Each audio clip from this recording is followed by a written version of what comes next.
Muy buenas, soy Marcos Vázquez y estás escuchando una nueva sesión de preguntas y respuestas aquí en Radio Fitness Revolucionario. Hoy tenemos una mezcla interesante porque empezamos hablando sobre el kéfir, pero daré en realidad recomendaciones dietéticas generales para mantener una microbiota saludable. Cambiamos después de registro porque hablaremos de autoconocimiento desde una perspectiva amplia pero práctica. Hablaré de por qué es importante entender nuestras fortalezas y nuestras inclinaciones de personalidad. Veremos si los test que se basan en nuestra fecha de nacimiento pueden predecir algo sobre nosotros o qué otros test son útiles. Y por último, hablaré de fármacos contra la caída del pelo como finasteride y minoxidil. Veremos si son realmente efectivos y qué posibles efectos secundarios pueden tener a largo plazo. Hay mucho material y te recuerdo que desde hace poco te puedes descargar gratis las notas de los podcasts como el resumen de lo principal en fitnessrevolucionario.com/notas. Y antes de pasar a las preguntas, 2 recordatorios rápidos. Primero, os recuerdo que Coffee Café es patrocinador de este podcast y además de cafés de especialidad seleccionados de distintas regiones del mundo, ofrecen infusiones premium y chocolates artesanales. Tanto el café como las infusiones como el cacao tienen multitud de beneficios para la salud, de hecho hoy los comentaré en el caso de la microbiota, pero estos beneficios dependen en gran medida de la calidad de la materia prima y por eso merece la pena comprar productos de calidad. Podéis echar un vistazo a los distintos cafés y packs que tienen preparados en Coffee Café, deletreo koficafe.com y con el código FR10 en mayúsculas tendréis un 10% de descuento en cualquier pedido. Y segundo, nos vamos 5 días a Finlandia, del 2 al 6 de julio, visitando 3 ciudades, Helsinki, Tampere y Jyväskylä, y sobre todo disfrutando de las experiencias de saunas tradicionales, de baños fríos, pero no tanto. Es una buena forma de empezar a introducirse en el mundo del frío de manera gradual, pero habrá también buena comida, cultura, aprendizaje y sobre todo comunidad. Será un grupo reducido y nos quedan ya las últimas plazas, así que si te interesa tienes toda la información en fitnessrevolucionario.com/Finlandia. Y ahora sí, pasamos a vuestras preguntas. Buenos días, Marcos. ¿Qué tal? ¿Cómo estamos? Aquí Jesús de Madrid.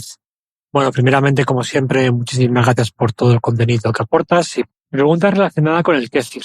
He visto muchos vídeos tuyos hablando del tema, de lo importante que es, la cantidad de colonias que aporta nuestra microbiota, pero quería saber si era un alimento de tomar diariamente, de por vida, para conseguir esa microbiota, o si existía la posibilidad de, a través de la alimentación, conseguir esa microbiota y no tener que estar tomando kéfir toda la vida, ¿no? Todos los días de toda tu vida.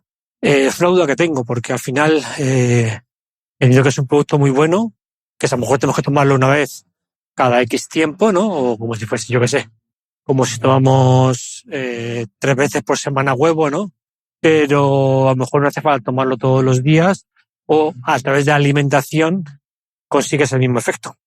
No lo sé, es una pregunta que me he hecho y no sé si tiene fácil respuesta o no.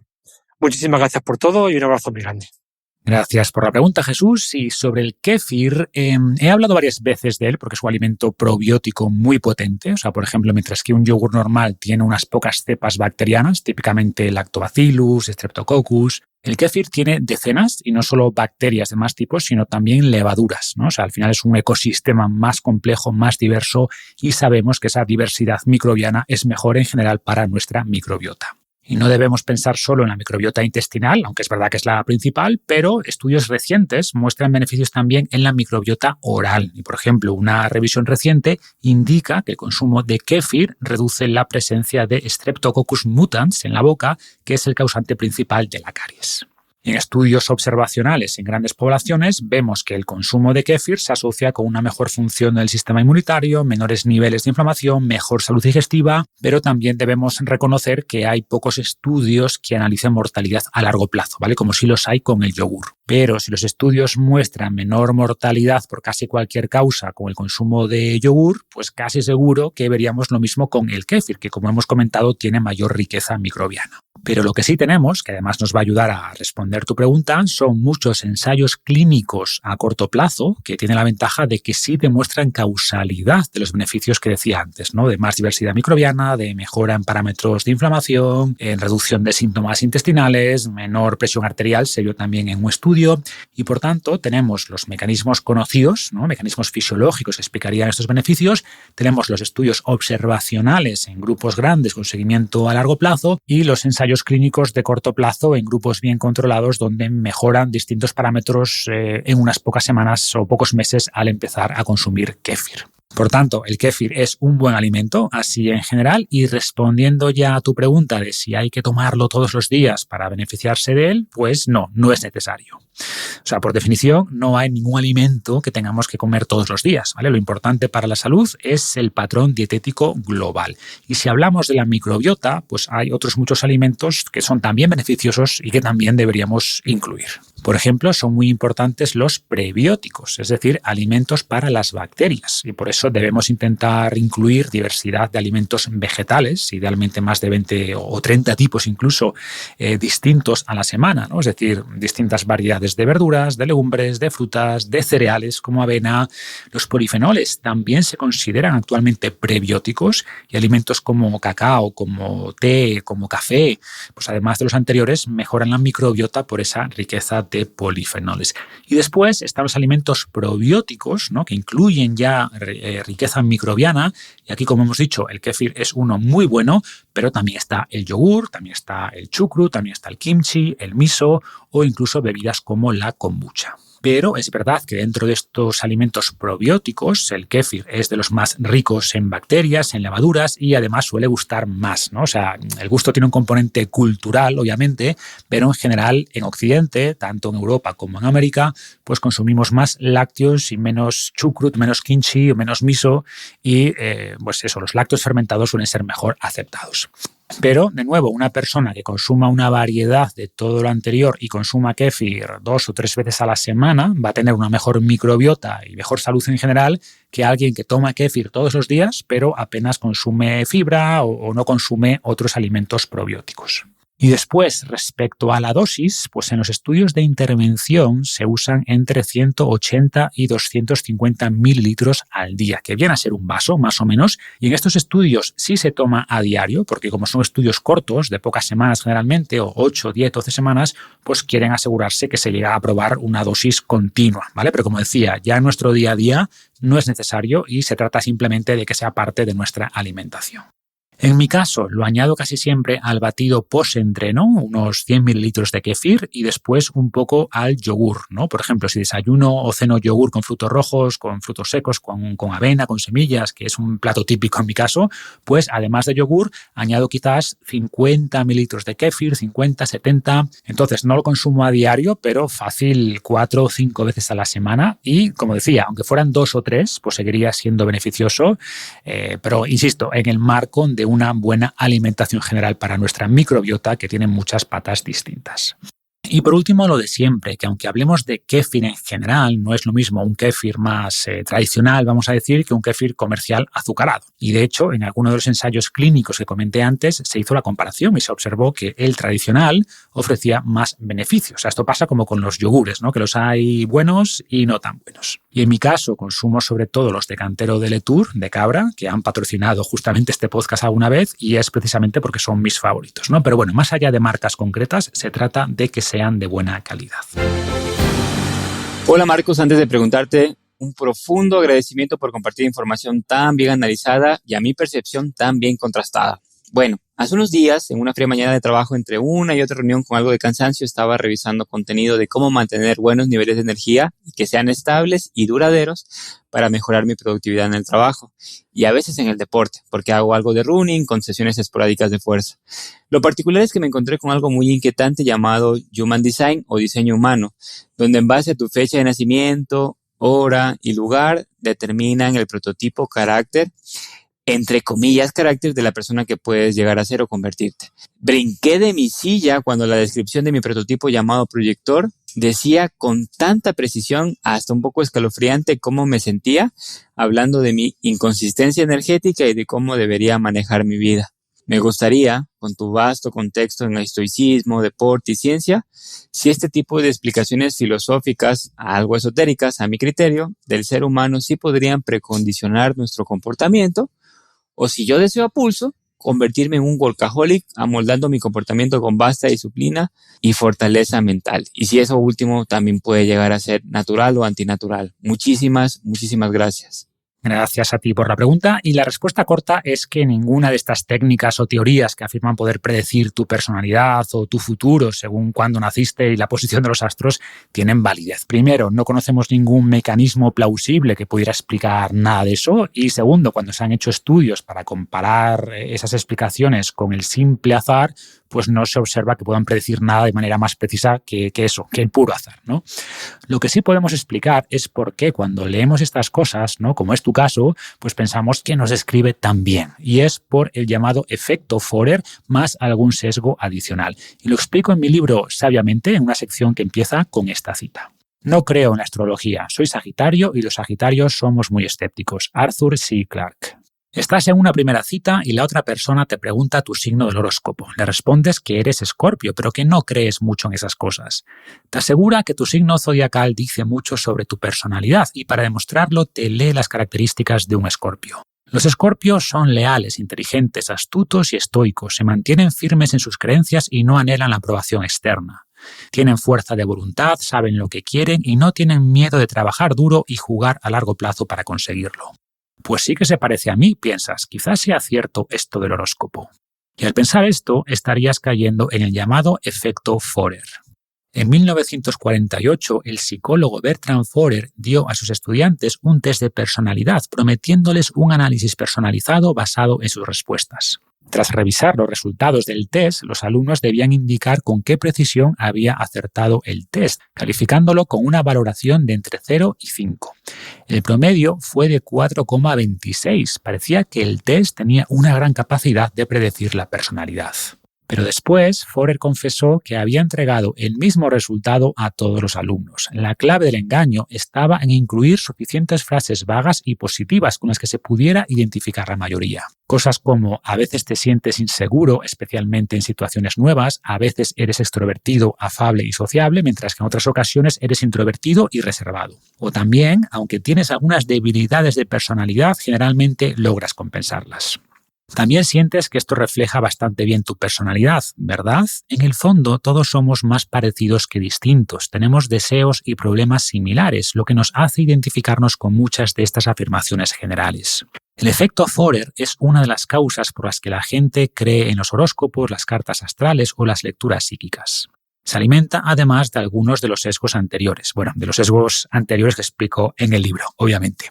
Por ejemplo, el sesgo de confirmación nos lleva a prestar especial atención a las afirmaciones que encajan con nosotros y a ignorar las que no. De esta manera, el mensaje global nos parece más acertado de lo que realmente es. El sesgo de superioridad ilusoria también actúa en este caso. La mayoría de las afirmaciones son positivas, aderezadas con otras neutrales para darle más credibilidad.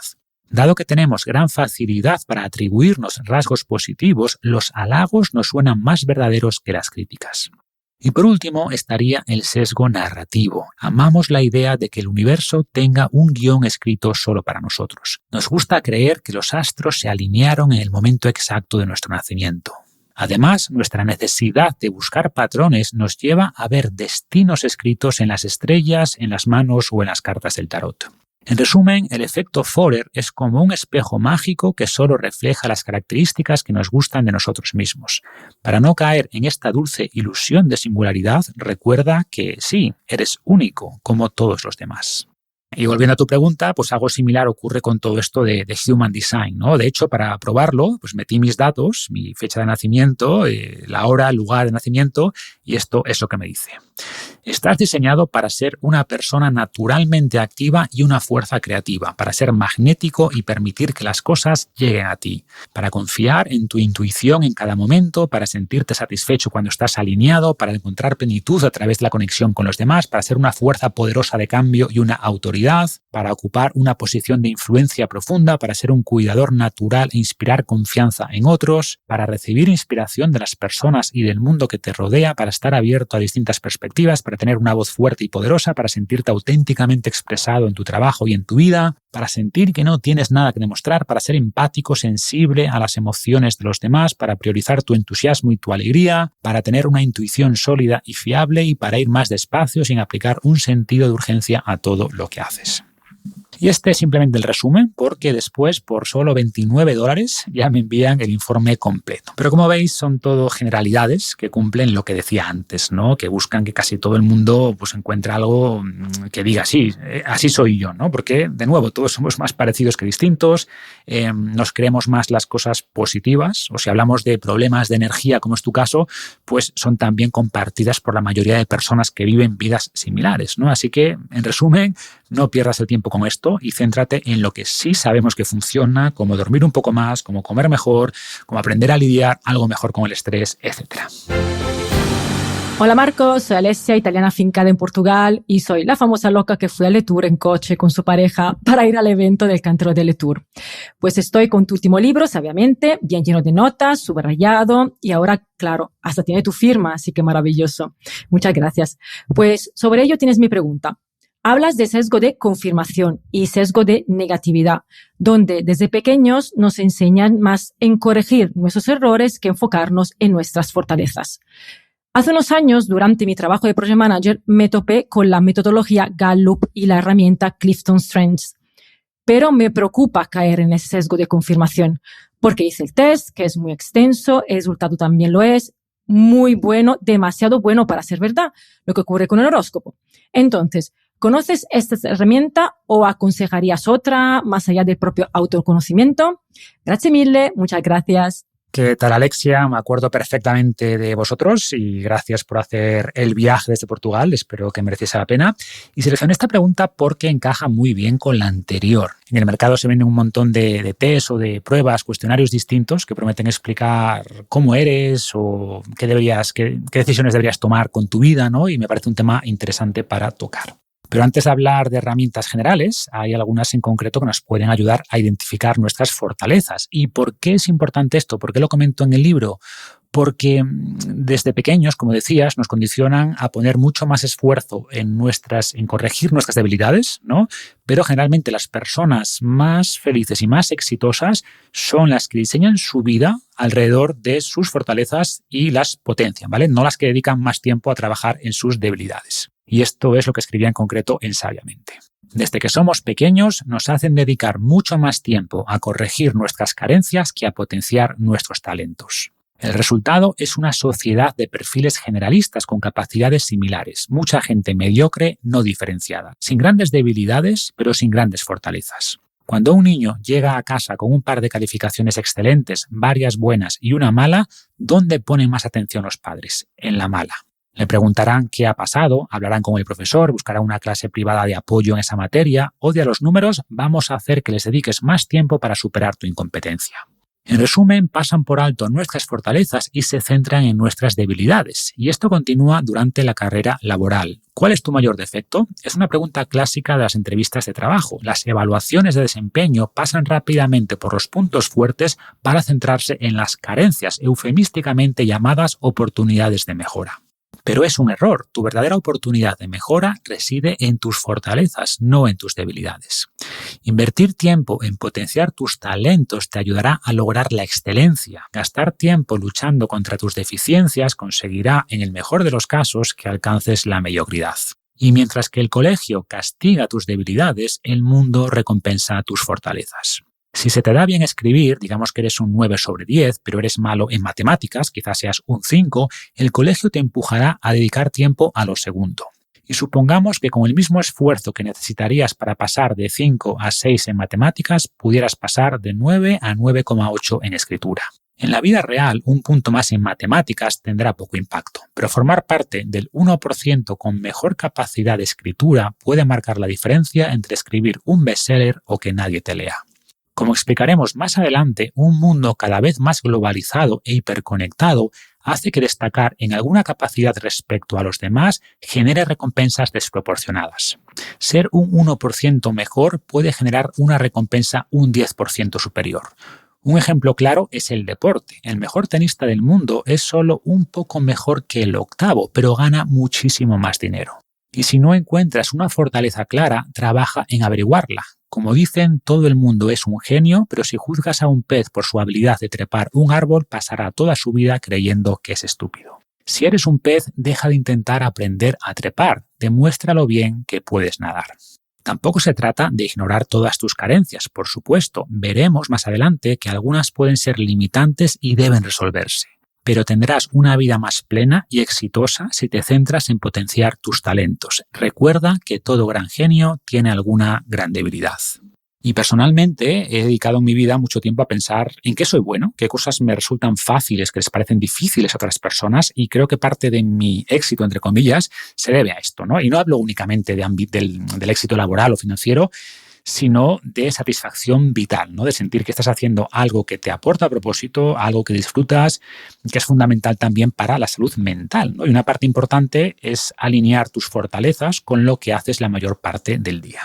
Y para ello, pasando a lo práctico, hay varias formas de hacerlo. Es de hecho un tema que he cubierto en cursos que daba hace muchos años cuando estaba en el mundo corporativo, o más recientemente en charlas de emprendimiento, ¿no? Sobre todo para profesionales de la salud. Y hablo justamente del test de Gallup Strength, que se basa a su vez en el libro, en StrengthsFinder, que tiene ya unos cuantos años, ¿vale? Pero en mi época corporativa se usaba también bastante y tiene cierta validez, ¿no? Se basa en cuestionarios que sí te ayudan a reflexionar, a orientarte mejor. O sea, no es un horóscopo, pero como todos los test tienen limitaciones. Creo que actualmente se usa más el VIA Institute on Character, y hay alguno más, lo pondré en las notas de este episodio, pero yo recomiendo siempre complementar estos tests más parametrizados con preguntas tanto tuyas de autorreflexión como preguntas a tu entorno. Un consejo que siempre doy es crear un formulario online sencillo con Google Forms o similar, que sea anónimo para que la gente sea más sincera, y pones preguntas como estas. ¿Qué talentos o habilidades crees que me definen? ¿Qué cosas dirías que me gusta hacer? ¿Qué crees que me resulta fácil o me sale natural que a ti te cuesta? ¿Cuándo recuerdas haberme visto más feliz? ¿Qué estaba haciendo en ese momento? Y envías este cuestionario a 10-15 personas de distintos grupos, ¿no? Por ejemplo, a amigos, a compañeros de trabajo, a familiares. Y esta visión externa, junto con tu propia opinión, junto con tu propia reflexión, más los resultados de test como los anteriores, pues te va a dar una visión bastante cercana a tus fortalezas reales. Y por expandir el tema, en Sabiamente hablo más de la importancia del autoconocimiento en general, y también hay distintos tests como el Enneagrama o el Myers-Briggs o Internal Family Systems, y todos tienen su utilidad, ¿vale? Todos tienen sus ventajas e inconvenientes, pero si hablamos de respaldo científico y con poder predictivo real, el mejor y el que yo recomiendo sin duda es el del Big Five, ¿no? Que son los 5 grandes rasgos de personalidad, también llamado OCEAN o CEAN por las siglas de cada rasgo. La O es de openness, ¿no? De apertura a la experiencia, y no se refiere a ser abierto socialmente, ¿vale? Ese es otro rasgo. Es más tendencia hacia curiosidad intelectual, imaginación, creatividad, gusto por ideas nuevas, ¿no? Tolerancia a la ambigüedad. Y si lo tienes alto, este rasgo, pues quiere decir que disfrutas ideas complejas, que cuestionas convenciones, que te atrae explorar ideas. Y si lo tienes bajo, pues lo opuesto, ¿no? Que prefieres lo probado, que eres un poco más práctico / tradicional, que tienes menos interés por las ideas abstractas. Y aunque no se refiere a inteligencia como tal, hay cierta correlación positiva, ¿no? Entre apertura, openness e inteligencia. Después tenemos la C, que es de conscientiousness, que en español no tiene una traducción muy directa, pero se referiría a la responsabilidad, escrupulosidad o la capacidad de organización, ¿no? De planificación. Y este rasgo, junto a la inteligencia en general, es el mejor predictor de éxito académico y laboral. Pero también predice mejores hábitos, predice mejor salud, longevidad, o sea que es un rasgo muy importante y generalmente infravalorado. E incluye, como decía, cosas como el orden, como también la disciplina, la persistencia, la fiabilidad, la capacidad de organización, consistencia, etcétera. Después tenemos la E de extroversión, que no es solo ser sociable o que disfrutes más las interacciones sociales, que también, pero incluye otros aspectos como asertividad, como dominancia social, ¿no? Si los demás te dan energía o te restan energía. Y en el mundo actual, la extroversión también se asocia en general con mejores resultados laborales, aunque no de manera tan fuerte como la anterior, ¿no? de la C de conscientiousness. Después tenemos la A, que sería agreeableness, que también tiene una traducción directa al español complicada, ¿no? Sería agradabilidad, que suena raro, y generalmente se traduce como amabilidad, pero incluye muchos más matices, ¿no? Incluye empatía, confianza, compasión, modestia. Y es un rasgo curioso porque todo esto suena como positivo, pero en general las personas que puntúan alto en esta cualidad suelen tener peores resultados a nivel de carrera laboral, porque son personas en general demasiado complacientes, ¿no? Que les cuesta poner límites, que no les gusta competir o que les cuesta pedir un aumento para no generar conflicto, y esto a la larga pues le supone una penalización. Y en general a las personas con baja amabilidad les va mejor. Pero ojo, esto no quiere decir que sean malas personas, ¿no? Puede referirse a que saben bien lo que quieren o lo que consideran justo y lo defienden, aunque esto suponga un conflicto o suponga roces con otras personas. Pero de nuevo, si lo tienes demasiado bajo y nunca cedes en nada, pues también es un problema, ¿no? En general los extremos siempre son malos.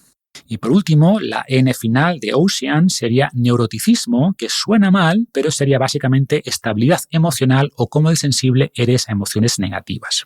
Y las personas más altas en neuroticismo pues tienen más predisposición a tener ansiedad, rumiación, irritabilidad, son más vulnerables al estrés, pero de nuevo, tampoco es malo puntuar un poco más alto aquí. O sea, muchas personas creativas, brillantes, son más altas en neuroticismo y si es controlado, pues no tiene por qué ser tampoco malo.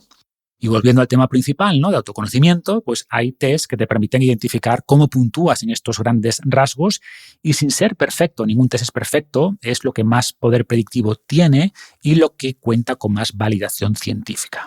Dicho esto, debemos aclarar que la personalidad no representa tu destino, ¿vale? No es algo fijo. O sea, todos tenemos una personalidad innata, genética, podríamos decir, que es importante conocer, pero después la podemos moldear o regular con nuestros pensamientos u acciones.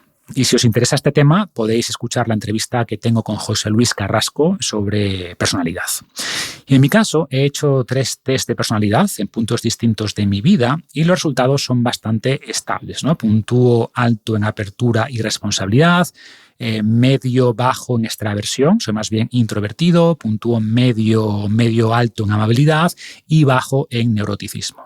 Y podría hablar mucho más de esto, es un tema interesante, ¿no? Y cómo lo podemos aplicar, pero bueno, dejadme un comentario si os interesa y en cualquier caso os recuerdo que habrá un resumen en finesrevolucionario.com/notas.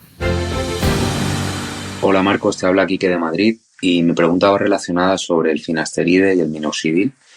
Son 2 medicamentos que estoy tomando para la caída del pelo, hace como un par de años que los tomo.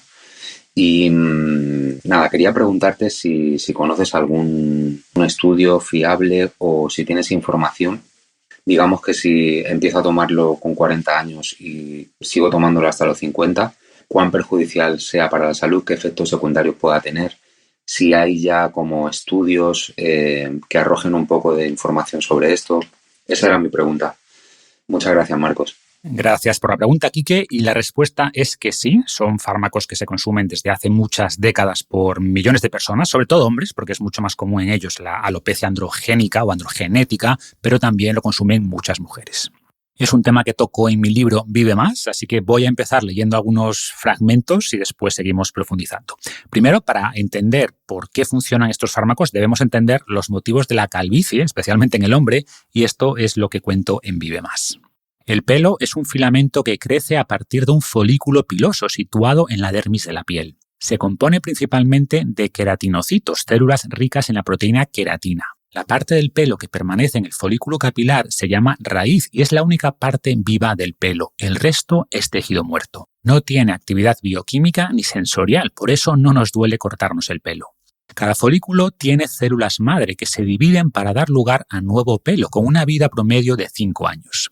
Después de este tiempo, el pelo deja de crecer y se cae, empujado por el nuevo pelo que empieza a asomar por el folículo capilar. Perdemos unos 100 pelos cada día, pero este número es muy variable. Si la caída es mucho mayor que la reposición, aparece la calvicie. Las células madre encargadas de crear nuevo pelo se agotan con el tiempo, de ahí que la calvicie se acelere con el envejecimiento. Muchos factores pueden contribuir a la caída prematura del pelo, como estrés, déficit de ciertos nutrientes, dietas muy bajas en calorías o trastornos como el hipotiroidismo. Sin embargo, el 95% de la calvicie prematura en hombres se debe a la llamada alopecia androgénica o androgenética y afecta a casi la mitad de los hombres a los 50 años. Recibe este nombre por la implicación de las hormonas sexuales masculinas, andrógenos por un lado y los genes por otro. El efecto de la testosterona en el crecimiento del pelo es paradójico. Es la principal responsable de que los hombres tengan más pelo por todo el cuerpo, pero también de que se queden calvos con mucha más frecuencia que las mujeres. Como vimos en un capítulo anterior, Aristóteles observó que los hombres castrados adoptaban comportamientos más similares a hombres mayores, pero también observó que rara vez se quedaban calvos. La castración es efectiva para evitar la calvicie, pero seguramente prefieras explorar otras alternativas.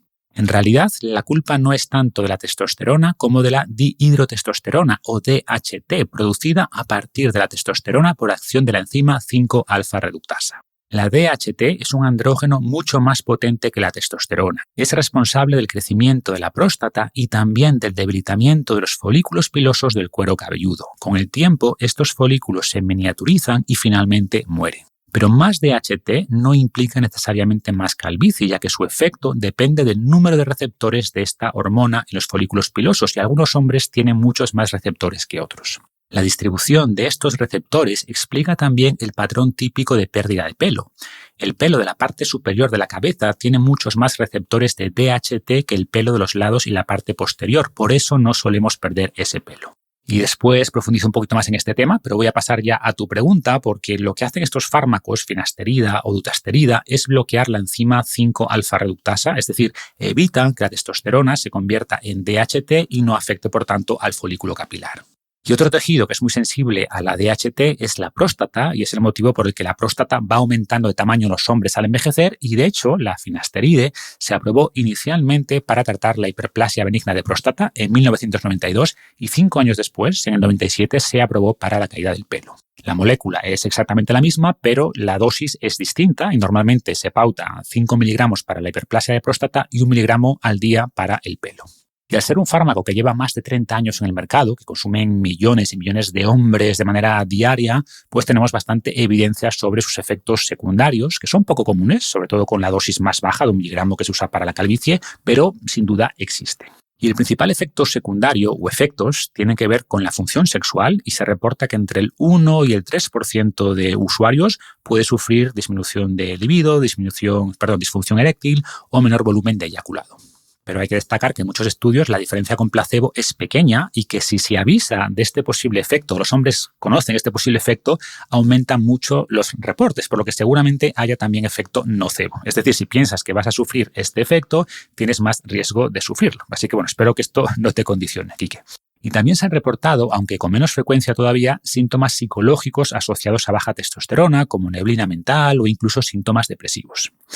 Entonces, los efectos son poco frecuentes y de baja intensidad normalmente, ¿vale? Y lo bueno es que si los notas, pues puedes dejar el fármaco o probar con otras alternativas.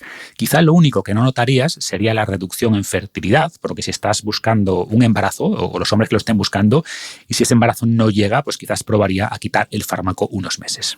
Y lo bueno es que al quitar el fármaco se revierten estos síntomas en los pocos casos en los que se da, pero se habla también del síndrome post-finasteride que aplicaría a hombres donde esos síntomas persisten incluso después de retirar el fármaco. Este es un tema controvertido, que muchos expertos creen que es un poco más de efecto nocebo, autosugestión, que no hay mecanismos fisiológicos que expliquen que esto ocurra, ¿no? que permanezcan los síntomas después de retirar el fármaco, pero bueno, hay algunos reportes, así que ahí lo dejo y no le doy mucha relevancia, pero tampoco lo ignoraría. Y estos son los posibles efectos secundarios negativos, pero es posible, no lo sabemos todavía seguro, que tenga efectos secundarios positivos en relación al cáncer de próstata, ¿no? Que es el cáncer más común en los hombres.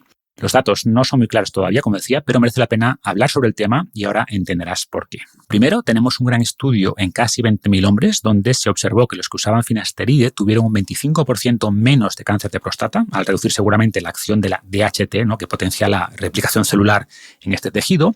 Y esto suena muy bien, pero este estudio también encontró que entre los que tomaban finasterida hubo más casos de tumores más avanzados o con una puntuación de Gleason más alta. Pero, y esto es importante, no hubo más mortalidad por el cáncer, ¿no? Y esto podría tener varios motivos. Por ejemplo, que la finasteride mantiene la próstata más pequeña y mejora, por tanto, la sensibilidad de la biopsia, y esto puede hacer más fácil detectar tumores agresivos que ya estaban ahí. Es decir, que podría parecer que crea más cáncer agresivo cuando quizás solo lo hace más visible, y análisis posteriores apoyan esta idea. Otra posible explicación, y esto es importante, es que para los cribados de cáncer de próstata se usa la PSA, que es una proteína, una enzima que se produce en la próstata y que actúa como marcador indirecto de problemas de próstata. Esta PSA puede elevarse por muchos factores, por eso no es un buen marcador de cáncer, pero se mide muy fácil en una analítica de sangre y puede servir de alerta temprana, sobre todo si sube de manera continua en varias analíticas seguidas. ¿Qué pasa? Y esto mucha gente, incluso muchos médicos no lo saben, pues que la finasterida puede bajar la PSA, la baja, incluso a más de la mitad, y por eso podríamos no percibir esa subida y no detectar a tiempo un posible problema. Y por tanto, si te haces una PSA, tu médico debería preguntarte si tomas finasterida, porque en ese caso hay que ajustar la PSA multiplicando por 2 el valor. Bueno, por 2 o un poco más, ¿no? En función de cuánto tiempo lleves tomando el fármaco. Bueno, resumen, que me estoy enrollando. La finasterida es un fármaco efectivo contra la caída del pelo causada por la DHT. Puede producir algunos efectos secundarios ligados sobre todo con la función sexual entre un 1 y un 3% de los hombres. Si ocurre, es casi siempre reversible y podría también reducir la detección de algunos cánceres de próstata, pero sin efecto en la mortalidad. Es decir, no aumenta la mortalidad por cáncer de próstata y podría reducir en algunos casos, pero todavía no tenemos datos concluyentes. Y en el caso del minoxidil funciona por una vía muy distinta, que es aumentando el riego sanguíneo al cuero cabelludo, y escribía esto en Vive Más. La sangre lleva oxígeno y nutrientes a todas las células del cuerpo, y esto incluye a los folículos pilosos. El ejercicio fortalece el corazón y ayuda a que éste bombee sangre con suficiente fuerza como para llegar a la cabeza. Y a la larga lista de beneficios antienvejecimiento del ejercicio podemos añadir su efecto protector del pelo. Un estudio en casi 600 personas diagnosticadas con alopecia androgénica concluyó que las que adoptaron un programa de ejercicio perdieron menos pelo en los siguientes 6 meses que las que siguieron siendo sedentarias. Es decir, el ejercicio puede ralentizar la caída del pelo, pero no es capaz de detener el proceso. Y por suerte contamos con el fármaco minoxidil, un potente vasodilatador que empezó a usarse en personas hipertensas en 1979. Al poco tiempo de lanzarse al mercado, llegaron muchos comentarios sobre un sorprendente efecto secundario, crecimiento del pelo y el vello corporal. Sus inventores se apresuraron a crear y patentar una solución de minoxidil disuelto en varios líquidos a base de alcohol para aplicar directamente sobre el cuero cabelludo. Estudios posteriores indicaron que el minoxidil aumenta el crecimiento capilar en la zona de la coronilla en el 40% de los hombres.